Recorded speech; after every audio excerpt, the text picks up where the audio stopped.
It is called reapportionment, and it happens every 10 years with the United States Census. What exactly is it, and how does it impact us? To get the answers, we're talking with our dear friend, State Representative Jerry Knowles, who represents the 124th Legislative District in Pennsylvania. Representative Knowles, for those not familiar with this, they hear the word and the term. What exactly is reapportionment? Well, reapportionment, as you noted before, every 10 years they take a census. And then on the federal level, the congressional delegation of each state may change as the number of people that live within each of the states changes. They may get one, they may get, there may be a change in the number of congressmen that they have in the United States Congress. Now that's the one part of the reapportionment. The other part of the reapportionment is that there are 203 state representatives and there are 50 senators. And the same thing happens there. As the population shifts into certain areas, they have to compensate by adjusting the districts to be certain that everybody has a pretty close number of people that they represent.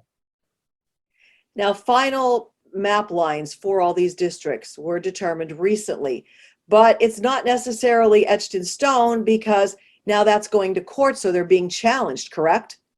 That is correct. It is in the courts right now, and it really makes things difficult. We're not quite sure when they will begin to circulate petitions.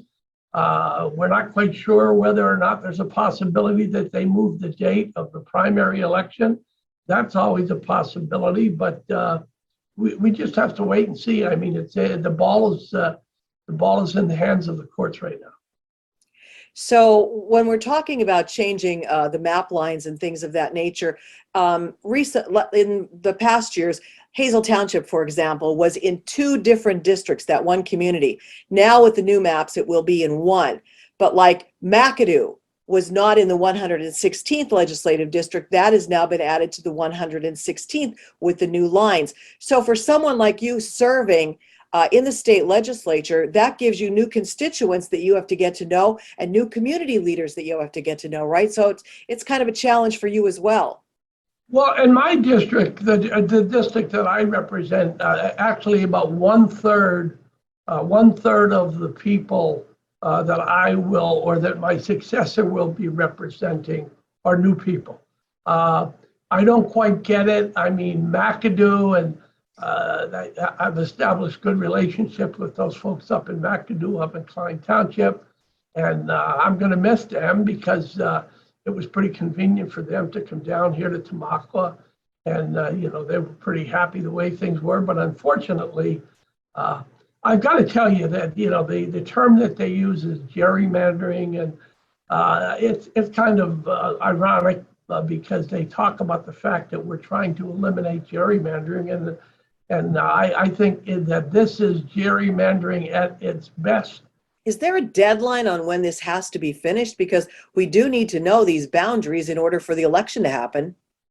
We do need to know these boundaries, but you're dealing with the courts, and I don't know what the courts will do with it. Will they? I don't really know what the courts will do with it. We're behind. We're way behind.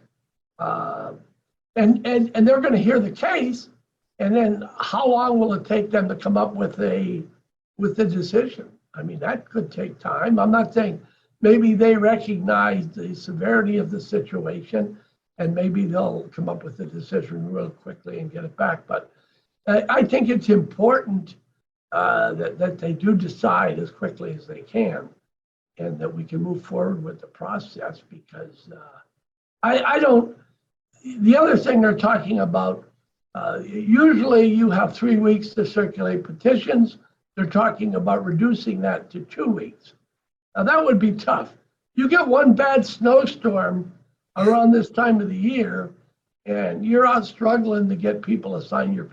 So the only way I can describe it is it's a mess. It's just a total mess.